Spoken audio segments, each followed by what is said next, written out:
Welcome. Hey, everybody. How are you doing?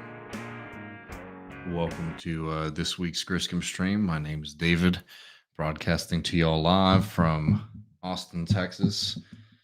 I hope that you are doing all right wherever you are, given all the circumstances. As everyone knows, it's been an extremely brutal few weeks here for people all across the globe, but particularly for our friends and comrades in Gaza and in the West Bank. And we're going to be talking about that today in depth. Just wanted to let people know, feel free to jump into the chat with any questions, comments that you do have. We do appreciate super chats very much, but try to make sure we can get to everybody. If you can put at Left Reckoning in the chat, so it's a little bit easier for me to see as I'm scrolling through. Um, so we got some sound. We got a lot of things we can get to today. So let's just dive right in. I know we already have a question here from our good friend Jay Cerrone, who says, Left Reckoning has been crazy to find out that this so-called quote mass exodus from DSA is being led by people who actually thought they could fuse Marxism and Zionism. Brainworms deluxe. No, I mean absolutely. The whiny shit that you've been seeing from people about, oh, well, I'm leaving the DSA because they're an apologist organization for Hamas or whatever. Open the door for them, show them the way out. Those people were never there with us in the first place. Very bizarre, to advocate for things like a big tent party, big tent organization, and get mad that other people in the organization don't share your views on things. I mean, what this, really within DSA, there's like a larger thing that's been going on for a while is that there's a lot of the old guard in DSA, people who were members of the organization before the Bernie Sanders moment, who practice and follow, and their convictions are to a less radical kind of politics. One that is a little bit more open to denying the fight for our Palestinian comrades and friends, and very marginal group of people in the first place, right? Don't have a lot of organizational weight behind them. Um, a vast majority within the organization, and they're lashing out now. The funny thing is that those are people who obviously have access to much more to the media than others. I do think it was funny to see even somebody like Dave Atkins, who's not even a DSA member, being like, "Oh, well, this is why I never joined DSA." It's like, yeah, because you have spineless politics. So yeah, you never were going to join anyway, and it's good. I mean, yeah, admit it. But nothing too surprising there, certainly. Uh, but yeah, I mean, we got some clips here and some things to get into, everyone. Um, Feel free to just keep jumping in the chat with questions, things like that. But let's get to a couple of these stories. I mean, I always struggle with how to start these, just because I think everybody is sort of keeping their eye on what's going on. Pretty well. So I'm going to sort of assume, obviously, that the horrors that are happening in Gaza, the continued shelling of 2 million people in an open air prison. But let's maybe start at the top here. Everybody knows Mr. Joe Biden went and visited the area, and immediately hugs Netanyahu, which is what an image and what a statement about where American politics are right now. That is, Netanyahu is ordering the slaughter of thousands of Palestinians. The United States is tripping over itself to show the world where we stand. There has been some developments in the ceasefire movement, which we are going to be talking about a little bit more in depth in just a moment. But let's play this clip right here, just to remind people of the country that they live in, what their position is. So sorry. This is the United States of America, which I mean, Joe Biden. Not to be trivial about it, but as we've said on this program time and time again, what is Joe Biden's politics? Joe Biden is the press release president. He's somebody who likes to say 4 or 5 things at once and act in a very, very different way. Not surprising. Everyone here is intelligent. We all see right through it. But there's something really disgusting about talking the way that Joe Biden is talking about when the uh, when what is happening in Gaza is so visceral, so clear, and everybody's able to see it. All this talk about peace and coming together and all this bullshit we're getting from Joe Biden, I think was the hypocrisy was very much embodied when he wrapped his arms around Netanyahu. But this right here in the United Nations, where the United Nations put forward a call for a ceasefire, something that wasn't particularly harsh or anything like that, just a call, hey, we need an end to the conflict and we need humanitarian aid to be able to enter into Gaza. And this is the United States' response. While insisting they were working to get aid into Gaza, those against? The United States, standing alone, blocked the Security Council from passing a resolution that would do just that. The U.S. ambassador insisted that the draft was incomplete. The United States is disappointed this resolution made no mention of Israel's rights of self-defense. Like every nation in the world, the rights here we're talking about, by the way, is the right to blow up hospitals, bakeries, starve, and cause death through thirst of millions of Palestinian people. So let's be clear: when Americans start talking about the rights to defend, yourself, again, this is a classic thing you see. Let's talk in abstractions instead of actual material reality. When they say Israel has a right to defend itself, what they are saying is Israel has a right to drop more weapons and more bombs on Gaza than were dropped in the early days of the U.S. war and invasion of Afghanistan. Israel has the inherent right of self-defense as reflected in Article 51 of the UN Charter. The resolution did condemn Hamas's October 7th attack and the taking of civilian hostages, as well as demanding pauses in the fighting for aid deliveries. After several days of negotiations, 12 council members voted for it, many pointing out that civilians, humanitarian workers, and medical facilities must be protected under international humanitarian law. Faced with heinous terrorist acts against Israeli civilians, with the forceful reaction to such acts and an ever-growing humanitarian disaster imposed on Gaza, the Council response we proposed was robust and balanced. UN officials echoed the Secretary General's call for an immediate ceasefire, while warning violence could spread throughout the region. I fear that we are at the brink of a deep and dangerous abyss that could change the trajectory of the Israeli-Palestinian conflict, if not of the Middle East as a whole. Many members of the Security Council vowed to keep working towards consensus and a resolution. But Russia, taking a page from the West's playbook, suggested they bring the issue to the General Assembly instead for a vote, where no country has veto power. Kristen. Probably a good idea, given the reactionary nature of the United States, which again is opposing one of the most common sense baseline positions that you can have right now, is an end to the violence and a ceasefire. This is a position that has certainly been upheld by the left internationally. You're even seeing it from, cowardly Western-centric governments. It's the United States here that is saying that unless they're not even, the thing is like talking about, oh, we need this kind of language, that kind of language is bullshit. What the United States is affirming right now is that the United States is saying, hey, we're willing to stand against the international community, against a peace settlement, and against a ceasefire for as long as it makes Netanyahu and the Israeli government happy. That's what it is. And we're going to use our incredible leverage that we have both politically, economically, and militarily to make sure that thousands and thousands more Gazans are killed. That is what the American government's position is right now. Let's be very clear. Now, look, we can talk a little bit more about things in depth. I did see somebody ask me something that I think that you're very wrong on, friend, I have to say. Rylu says, why is the line to call for a ceasefire when the resistance is not calling for a ceasefire? That's incorrect. We have already seen calls for a ceasefire across Gaza, including from Hamas, which has asked Israel to stop doing the airstrikes. They have put forward a proposal to do an exchange of the hostages that they have with Israel for ceasefire, for the ending of the airstrikes. So look, if you want to LARP about things, that's your call, but that's an incorrect statement here.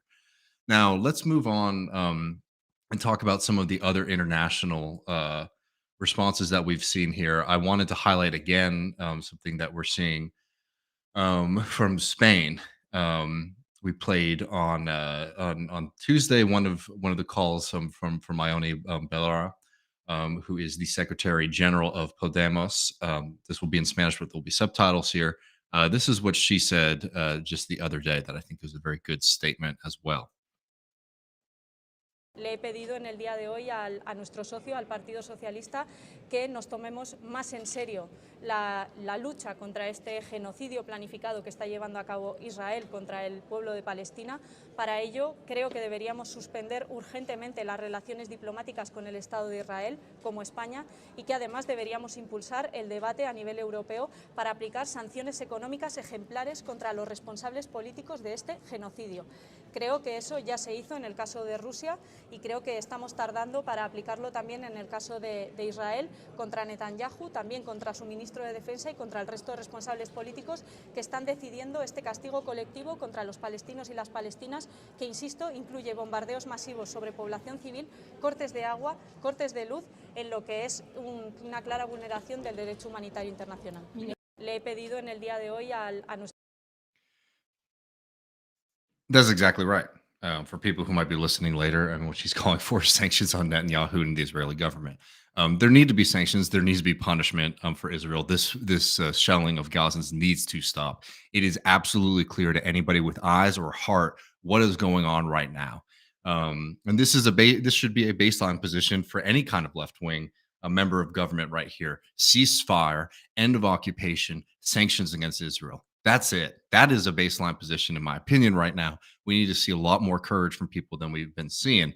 In this country, it's insane that we're having the conversations that we're having right now. We're advocating for a ceasefire is seen as a radical or a dangerous position.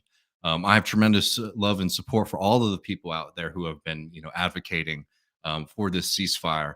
But I totally agree with the Secretary General of Podemos there, and do see that to be a very basic left wing position that we should be upholding in this fight. Now let's go through. I wanted to talk a little bit about the U.S. and I'm sorry if I'm going a mile a minute. It's just it's hard to cover all the things that we want to cover in this time. But feel free to add in questions and things like that too. I will make sure that I'm trying to answer as many as possible. Um, I wanted to I want to talk about some of the things that we've been seeing on the American side in just a second. Um, but I wanted to make sure that we're able to, remind people as to what is still happening in Gaza, right? The continuation of shellings, more people have been dying, bombings of bakeries, the lack of water, lack of food, um, lack of fuel, medicine, things like that. And just today, breaking just a couple hours ago, we have this confirmed now um, from the pastor of the Evangelical Lutheran Christmas Church in Bethlehem that Israel's shelling of Gaza have bombed a house which is bordering the Greek Orthodox Church in Gaza, which brought down the assembly hall where 50 Christians were having refuge. And at least a child was murdered and several people injured, all Christians. Many are still under the rubble. So the shelling has not stopped, and I know everybody knows that. But they're bombing places where people are seeking refuge. They're bombing churches now, where people are trying to get some refuge and safety from the attacks. They're killing children, and from the very beginning, we've talked about how asymmetrical this conflict is, both in terms of death toll and in terms of weaponry and capabilities here.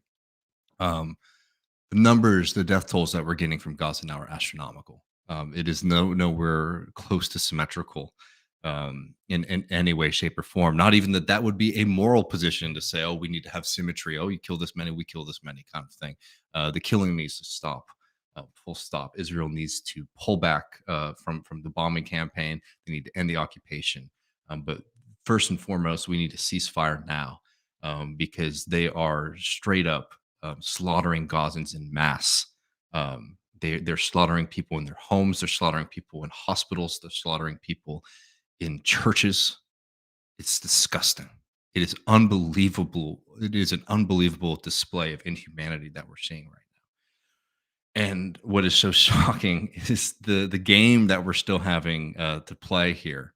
Um, in the American media and the British media. Let's not forget that across Europe right now, demonstrations in support of Palestinian humanity have been banned.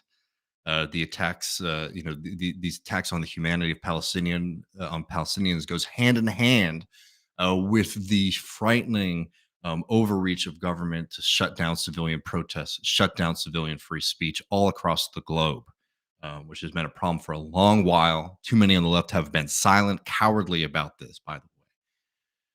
Now, we, I want to get I wanted to play this clip really fast, and then maybe we can get to some of the political scene here because I don't want to focus on it too much today because I think that the arguments and conversations around the hospital bombing, which in my opinion seems extremely likely that it was Israel. But again, we don't have full information because media can't get in to Gaza because Israel has not allowed journalists into Gaza, and because people, journalistic outfits don't feel safe sending in journalists into a place that is being bombed into hell by the Israeli government. But I hope people have seen this. I'm just going to play it in case you haven't seen it, because Channel 4 News and the BBC, and if you're not familiar with it, it's something probably somewhat similar to like a PBS, how you were to understand it. Um, this comes from Ashaka Kumar, who's a previous guest of this program. Had to clip this for everybody, but people should watch this reporting from Channel 4 News if you haven't seen it, because I think it's really important, giving the context as to why a lot of people are having a hard time believing the Israeli government when they're saying what they're saying. One, because of the facts that the Israeli government is sort of asserting, and two, because of Israel's history of lying when it comes to atrocities that they've committed. So what then of Israel's explanation? Sensing a major problem, they worked through the night to get their version out. Press conference first thing. Good morning, everybody. Conclusion, a misfiring Islamic Jihad rocket caused it all. According to our intelligence, Hamas checked the reports, understood it was an Islamic Jihad rocket that had misfired, and decided to launch a global media campaign to hide what really happened. They present what they say is two Hamas operatives talking about the attack. بس بقول لك أول مرة بنشوف الصاروخ زي هيك والشظايا هذه فبقول لك تبع الجهاد الصواريخ الجهاد الإسلامي هاي. Hamas call this an obvious fabrication. Two independent Arab journalists told us the same thing because of the language, accent, dialect, syntax and tone, none of which is, they say, credible. Equally, Israel claims the Islamic Jihad failed missile was fired from here, a cemetery very close to the hospital. But look again at the video of the event. The trajectory of the missile doesn't line up with that location. Too high, too horizontal. Confusingly, the Israelis' presentation also says the missile was fired from a location down in the southwest. It can't be both. Islamic Jihad say it was an Israeli missile and they have the warhead to prove it, but they haven't produced it. I wanted to be here today. So Joe Biden believes Israel, so does the UN. Much of the Arab world and many beyond it do not. And Israel has form when it comes to war propaganda. Its claims about not being responsible for shooting dead British filmmaker James Miller in Gaza 20 years ago were widely dismissed, not least by a British court. Israel denied shooting dead Palestinian-American photojournalist Shireen Abu Akleh last year, only to backtrack later on admitting they probably did kill her. Just two examples from a long track record. And as we've seen, Israel has already attacked this hospital, and yesterday it's accused of bombing a UN-protected school, killing several civilians. People should go and watch that report in its full. I know Al Jazeera has also been doing pretty good work in investigating and covering this event. But it is absolutely true that Israel has had a long time track record of lying, hoping to sort of muddy the water until things move on. Um, let's also not forget, by the way, that Shireen Abu Akla was a U.S. citizen as well. The United States was cowardly in defending her, um, which is the height of cruelty, unmatched only by the fact that Israeli security forces attacked her very funeral as it was going on, which is one of many disgusting examples of just what kind of government and system that they have in Israel. So and I don't mean to say that, like, getting this story right is not important, but it's one of those things that that has been a big focus of a lot of the coverage, and we want to make sure that we're able to interact with that story and also able to talk about everything else that is happening on a day-to-day basis within Israel. Let's maybe take a moment to look at the domestic situation, and then we can and then I can take some more questions, so maybe load some of those up, y'all, if you have any in there. Let's start with two quick stories of let's start with courage, and let's get to cowardice. How about that, y'all? I think that that's an important thing, to be able to uphold people who are speaking the truth here. Wanted to shout out first, um, Josh Paul. See if I move this over here. That makes it easier for y'all to read.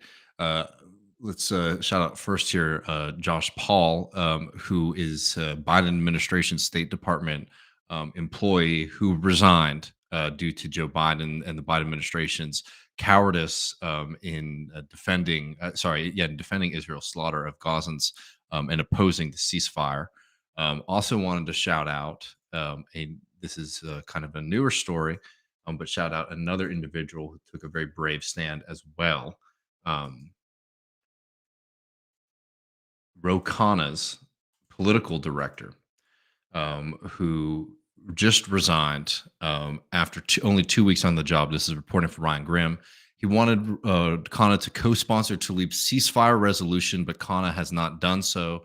Ro Khanna tells Ryan Grimm that he has great respect for Adam's conviction. So fucking patronizing here, by the way. When this coward Ro, somebody who people keep on trying to shove down our throats as as maybe a inheritor of the Bernie Sanders movement. So patronizing here to sit here and say, "Oh, I respect his conviction." Well, what is his conviction? His conviction is to end the slaughter of Gaza, and something that you don't have the courage to do, because you are afraid, or you are willing to see Palestinians play the blood sacrifice to American empire and American um, global interests here. Um, Romer, the political director for Ro Khanna, who resigned, said, "Personal note, I resigned my job on Monday because of a refusal to call for a ceasefire. I will be doing everything in my power to stand against war and for Palestinian justice. So please continue to DM for any volunteering organizing needs that I can assist with in the New York District of Columbia area." So shout out to both Josh and Adam for doing the right thing here. Standing up and resigning for both of them was exactly the right thing to do in the face of this onslaught of inhumanity that we're seeing. And shame on the Biden administration, and shame on Ro Khanna for not being able to support a very, very basic human rights resolution, like supporting a ceasefire, as thousands of people are being murdered in their homes, while churches are being bombed, while children are being slaughtered, while people are slowly starving. Shame on anyone who can't stand for this very baseline level human principle here.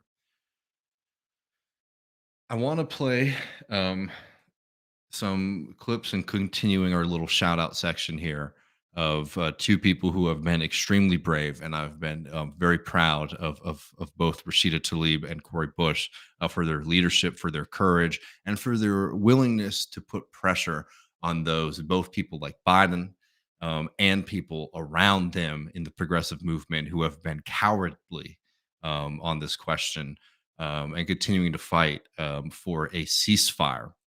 We've done a lot on both of them. We've praised Rashida Tlaib in particular for her willingness to go directly at Joe Biden instead of these kind of talking around the issue that we sometimes get from progressives, even people who might have joined the camp of fighting for humanity. There was a massive protest in Washington, D.C. People have been incredibly brave, stand in solidarity with all of them. 300 arrests at the Capitol, people calling for an end to the murder of Gazan people. And I just wanted to play a couple minutes of both Rashida Tlaib's talk and of Cori Bush's talk. President Biden, not all of America's with you on this one. And you need to wake up and understand that. We are literally watching people commit genocide and killing the vast majority just like this. And we still stand by and say nothing. We will remember this. But all of you, you need to know, I swear to God, Allah, you are on the right side of history. You are. You're doing everything possible to save lives. What is wrong with that? Stop it with trying to politicize this. One goal, save lives. That's it. 100% right. Solidarity for Rashida, who deals with outsized abuse. And let's play a little bit of Cori Bush as well. Less than a week ago, only a handful of members of Congress dared to utter the word ceasefire. We were called by our administration repugnant.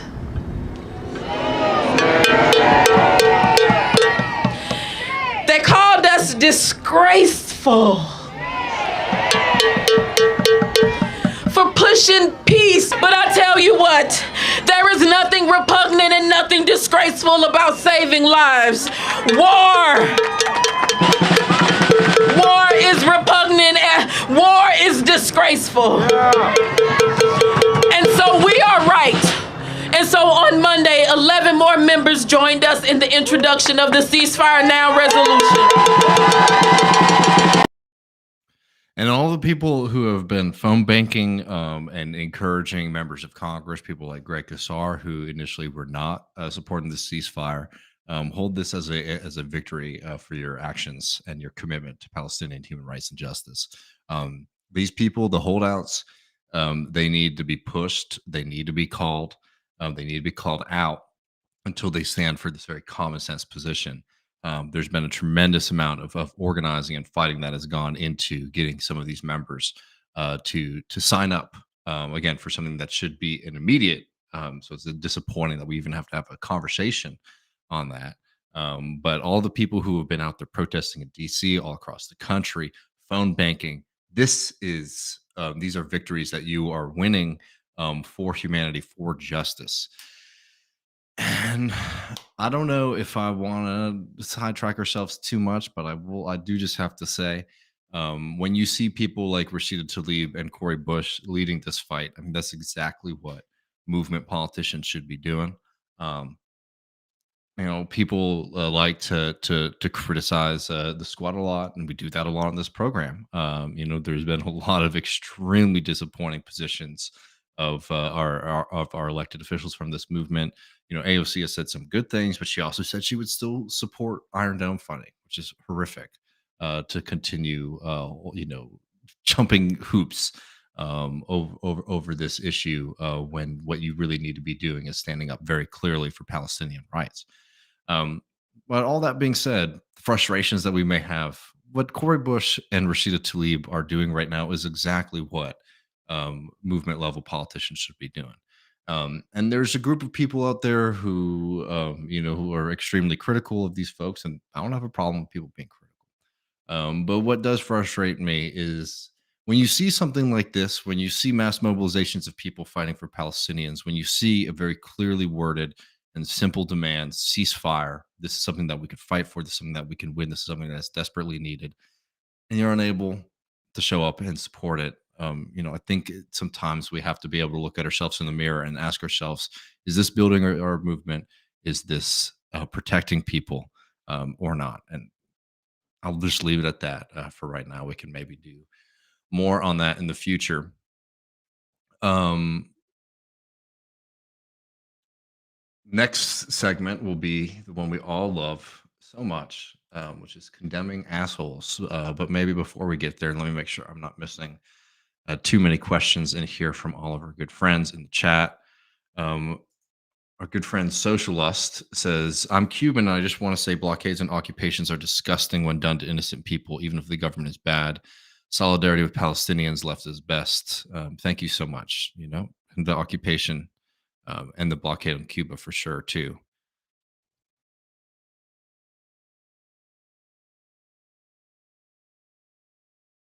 And as Forktail says, saving lives don't make money for the military industrial complex. Unfortunately, it's very true. There's no doubt about it. That's a big reason. It's a big reason that the United States plays the role that it does. It's a big moneymaker for them. Gaspar, telling the truth here, and I appreciate this so much too. I've already let Senator Graham know he's evil, and I sinned when I didn't end him when God gave me hope. Well, I can't read all that, but yeah, Lindsey Graham, one of the most disgusting human beings on the planet, a real monster who wants not only opposes an end to the atrocities that we're seeing, but an expansion of them. Hold somebody like that in the lowest contempt that you can.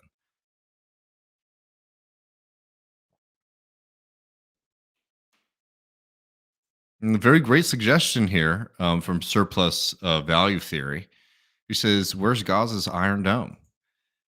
If it's for defense, why don't we provide one to protect Palestinian lives?"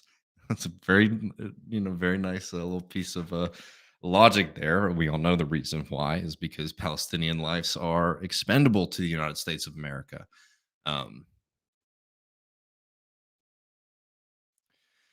Good friend Katie says, "Hey, thanks for the work you guys do. It's so hard to tune into the news right now and keep a clear head to get through the day. I appreciate your voice. Sending love to everyone, sending love to you, and sending love to everyone listening to this as well. I know this is. I mean, I said this and trying to. I know last week I got a little misty eyed, but I will say I appreciate this community so much. One, for the community that we have here, and two, because I know so many of you are out there doing the work, and I know how difficult it would be to be trying to cover this and advocate for the things that we do here, and feeling like we were doing it alone. So I do appreciate all of y'all so much here. I think it's really important for us to be able to come together in this moment. Uh, Sensoria Maria says, David, and thank you for the super chat so much, friend. Says, David, what do you think is holding Israel back from sending in ground troops? Iran? I think that Israel, to send in ground troops is going to, if, and it feels very likely still that they will, if Israel sends in ground troops, it will be an absolute bloodbath for Gazans. But it also will mean that Israel will take a very heavy troop casualty toll. Urban warfare is very difficult. So you just tactically, and I hate talking about it like this, like they would have to be able to send in just enough troops and absorb the significant losses that they would experience. In Gaza, because to do what their stated aim right now is that they want to get underneath Gaza and they want to blow up tunnels. You can't do that with most of the artillery that they've been shelling Gaza with. So the idea is to sort of shell Gaza into such a weakened state that the IDF and that means murdering thousands upon thousands of Gazans. That the casualty rate for the IDF will be lower. So I think the plan, as far as I understand it right now from Israel, is that they're going to continue shelling until that they think they can get in there and hold significant territory for a prolonged period of time. And the thousands of Gazans that they're willing to sacrifice for that military strategy is a calculation they're very willing to do. I'm not a military expert, though. People could be tell me if I'm right or wrong on that, but that's sort of my understanding.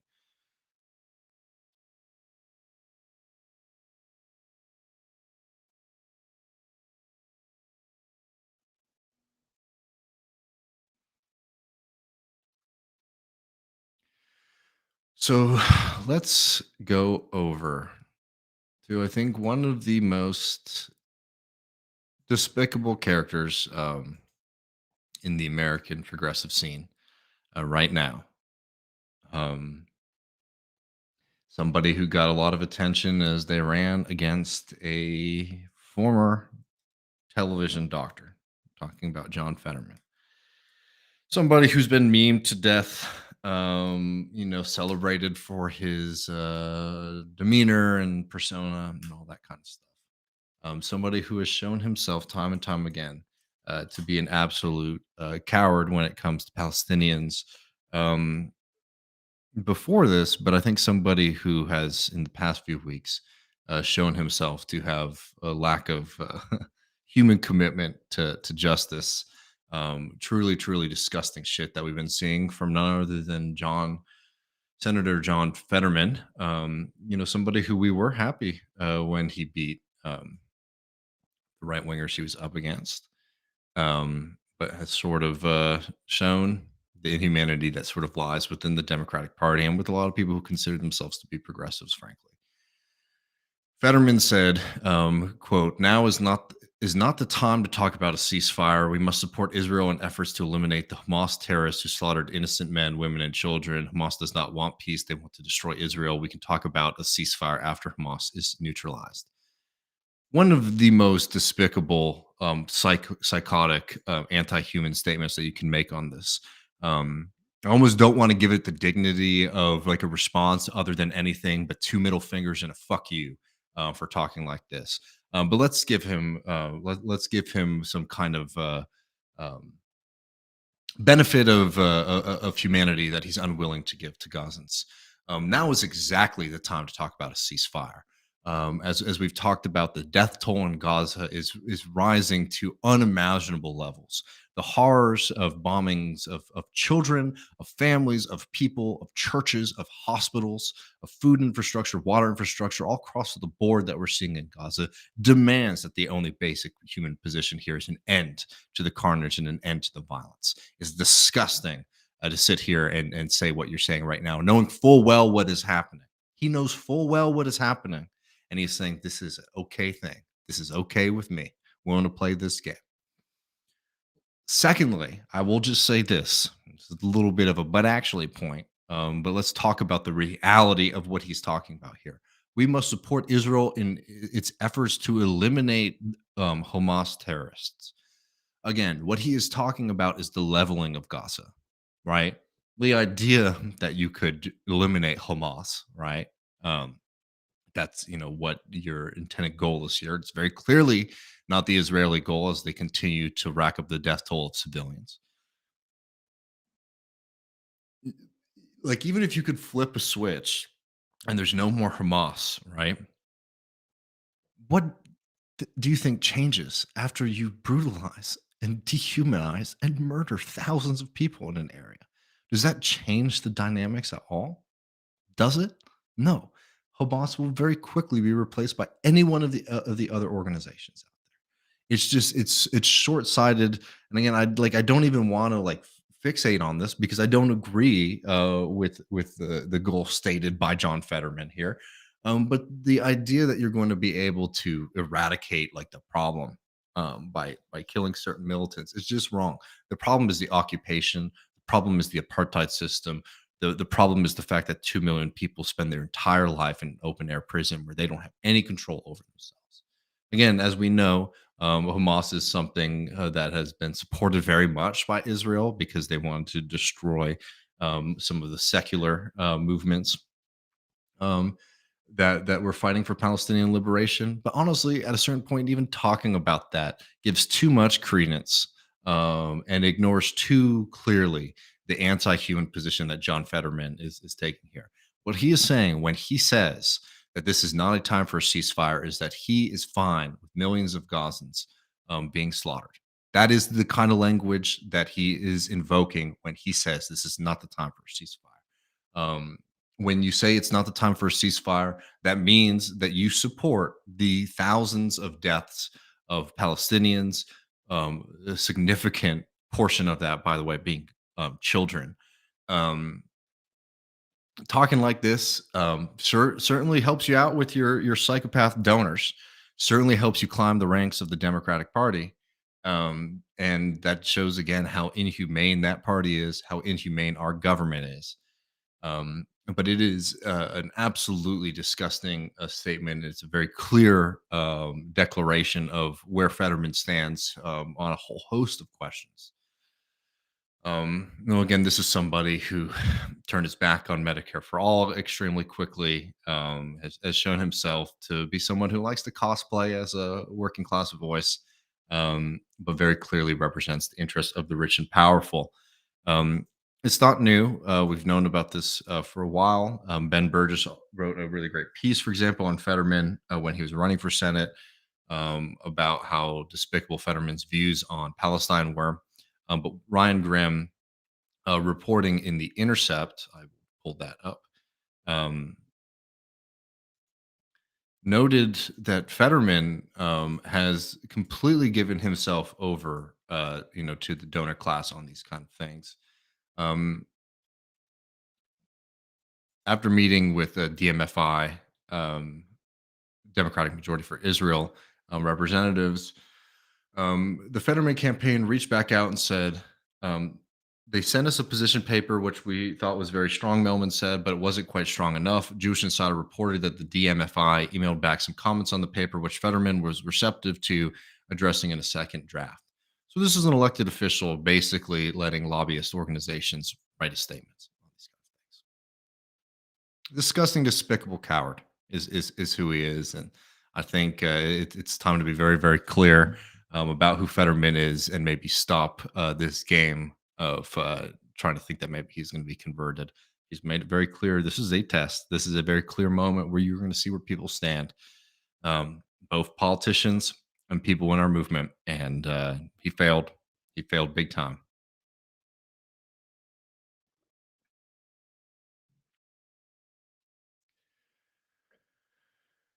All right.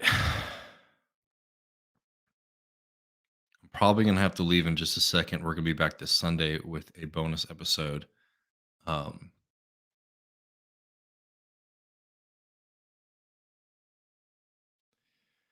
but I could maybe take a couple more of this.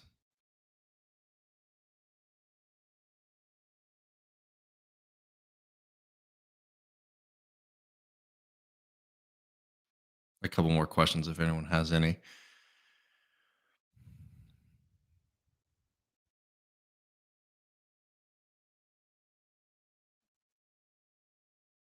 Strom says Fetterman a demon rat. I mean, he's shown himself to be a very clear member of that party.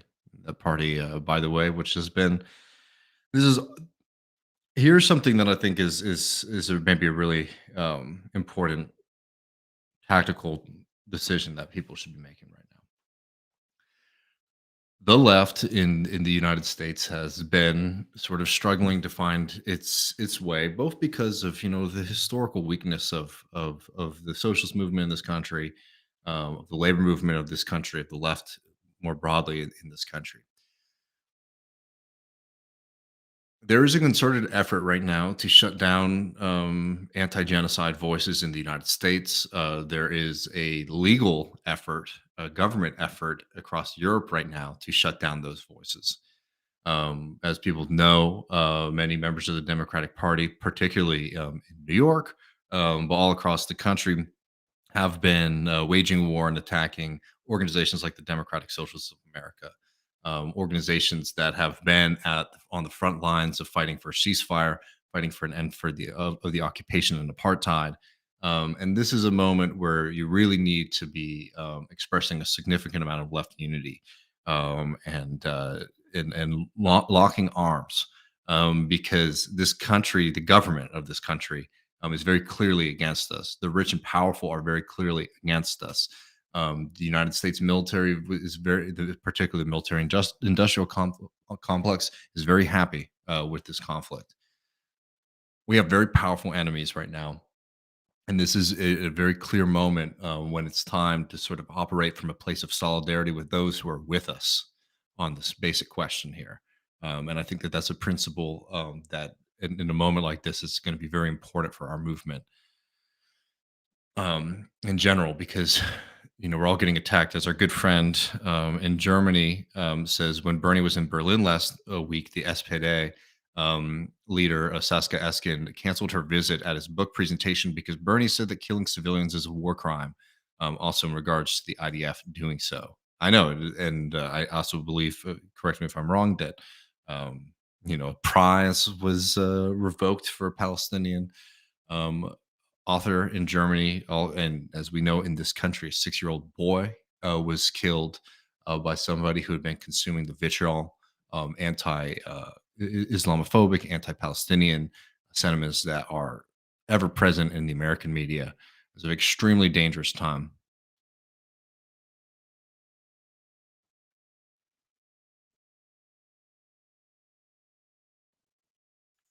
Schmegli says, Griscom, will having a protest for Gaza in my own city make a difference? It absolutely will. It absolutely will. These are critical moments to be out there showing support for Palestinian people. One, pressuring elected officials to do the right thing and support the ceasefire. But two, if you are a Palestinian American in this country, what message have you gotten from this government? What message have you gotten from this government? This government is saying that not only will we not protect you, that actually we support the efforts to eradicate your community, your family, and your people off the face of the planet. If you are Palestinian American, Joe Biden has been attacking you. The Democratic Party has been attacking you. The Republican Party has been attacking you. These are moments when it's very important for us to be able to be united, to fight back, to not be dissuaded by the propaganda, to know that showing up and fighting for justice makes a difference. As we have seen from even being able to pull some of these cowardly progressives who are unwilling in the first place to demand a ceasefire. Um, but also to be there in your community and in your town and in your city so that Palestinian Americans, your neighbors, our friends, and our comrades here know that they are not alone. And we will not stand idly by while this is happening. We wish we had a stronger movement that was in power to be able to do the things like the Secretary General Podemos was saying, is putting sanctions on Israel immediately. But continuing this fight, we are making a difference in the public understanding of this conflict. It's not where it needs to be. It needs to have been done yesterday. Um, but yes, absolutely, showing up, calling congressional figures, showing up to protests and marches of solidarity with Palestinians is critical. Even if it's small, even if it's just a few people being out there and showing that to folks that they are not alone is endlessly critical in a moment like this.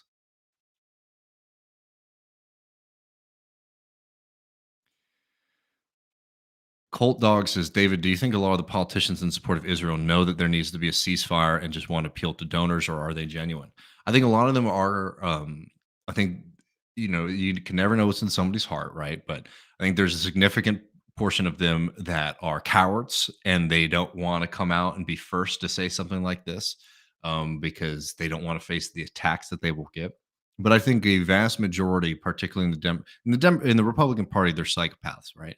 And the Democratic Party, significant portion of them are psychopaths too, who basically have made this calculus that whatever horrors are done onto Gaza are a price that they're willing to pay. I think that makes up a significant portion of the Democratic and Republican Party on this question. Um, what we have to be able to do is to make that position untenable, to make it untenable. And that's why being out there and advocating for these things in public with members of your community is important, because I think there are a lot of people who have tremendous confusion about this conflict. And being a clear voice, a clear resource is really important, because we need to, because there is no way that you can actually justify this. There's no way that you can make this human argument. The only way that they ever do it, the way that they try to do that, is to ignore the suffering of Palestinians and to talk abstractly about the conflict. Bring the conflict to people's eyes and make it politically untenable for these politicians. It's hard to develop the full capacity to be able to do that in the moment, but there will be a breaking point for American politicians. And you could certainly see a lot of these more cowardly members of the Democratic Party being pushed if they see that their position is unpopular. Undoubtedly, that's what happened with some of the people who are holding out on supporting Rashida Tlaib and Cori Bush's ceasefire bill. So that's where the work has to be.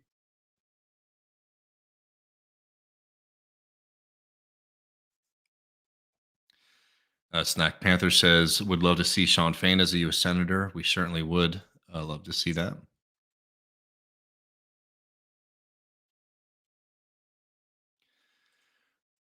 Prairie Fire says, do you think Lindsey Graham promotes expansion of the war to bring about the rapture just to appeal to his evangelical pays? No, I think that Lindsey Graham is a monstrous human being who worships a cult of death and wants to see that cult of death expanded.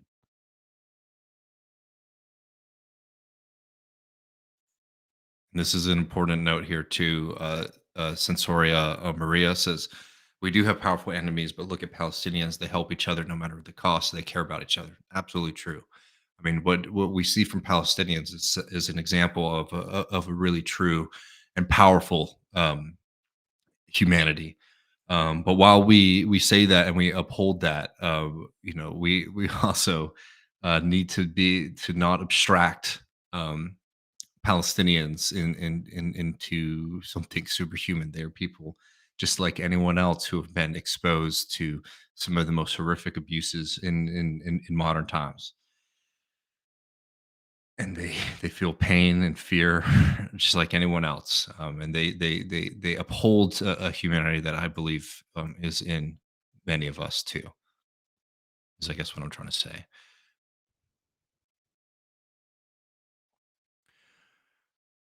All right, folks. Socialist says when America wants a bigger military base, ethnic cleansing.